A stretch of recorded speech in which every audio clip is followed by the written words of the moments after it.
Deer River High School is finding success with its Anishinaabe Education Program. The school's inclusive approach makes it an option for non-native students to participate in that program. Producer Ramona Morozes recently visited the school and found out how it is building bridges between cultures. I feel very empowered and very grateful that we get this opportunity to even, remember our ancestors in this way and practice our traditions and practice our teachings. I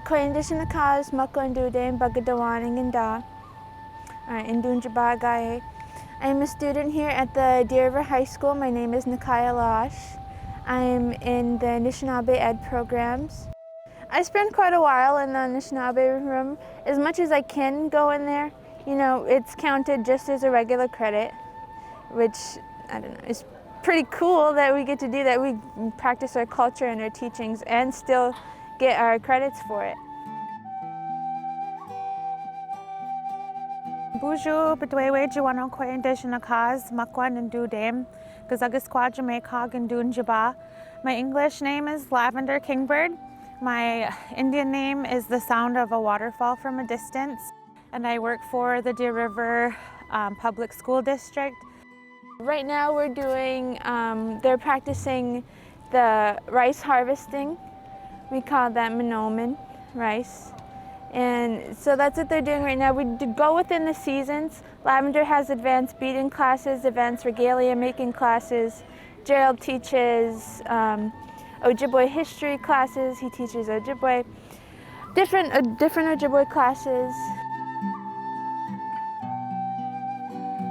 Our first project has been a beaded lanyard rope in those 4 original jingle dress colors, the red, the yellow, the blue, and the green.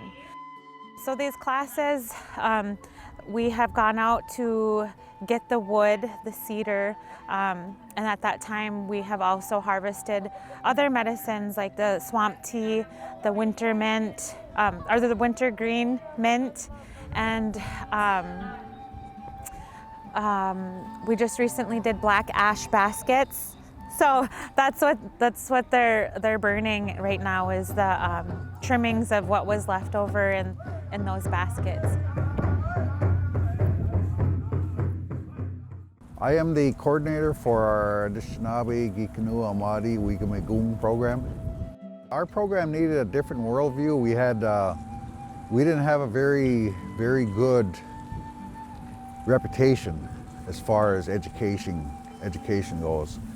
So what I decided to do was provide some opportunities for our own kids to explore their identity. When I went through high school here, I didn't want to be here. I graduated from this place. I didn't want to be here at all. I found every opportunity to walk home or hitchhike home, or I didn't do well. I didn't want to be here, and for many reasons. A lot of it had to do with a feeling of being an alien here. You go to another school district and see what they have to offer, and I think we're most likely pretty progressive over here compared to the other districts regarding educating our kids about what we do as Native people. As an Indigenous person, that's what we need first, is a caring, kind teacher. I told a little boy yesterday, was sitting in my office, his grandmother is very ill in a hospital, and he told me she's not gonna make it. And he had his head down like this here, and he was crying. And I just looked at him and I said, you know why we're here? And he goes, no. I said, well, because we care about you. And he is a very kind young man that has grown up in very difficult circumstances. And we have a lot of children like that. Taking responsibility for these kids in our own community is huge. We have students that come in that are suffering with a lot of different traumas, dysfunction within the communities. There's a lot of alcoholism, drug abuse. We have a lot of parents that are unable to parent their children for whatever reasons, and a lot of our students live in foster care. They live with other family members. The classroom is open for students of any color, of any race, of any background, that they feel comfortable and welcomed within our classroom, and in the environment that we have created to make such a safe space for them to be open-minded and to identify however they want to, that they are receiving that knowledge and that education about why Anishinaabe students are the way that they are. And so it's really opening up a lot of conversations, I think, that we are so accepting of one another. We've had a couple cohorts of Native kids outperform non-Native kids in our district in math. Last year, 2 years ago in science, our 8th graders scored 78 point something on our MCAs, and the non-Native kids scored 73%. So when our kids are stronger, they're able to graduate. When our kids are stronger, they're able to perform better in school. And our test results at this school have increased over the last 15 years since we've been here. Our numbers have doubled in population. Kids want to come to school, and one of the reasons that they want to come to school is because they feel like it's part of their school too. With the inclusiveness of non-Native students in the Anishinaabe Ed program, I feel like it gives them a little more understanding of who we are and our culture identity.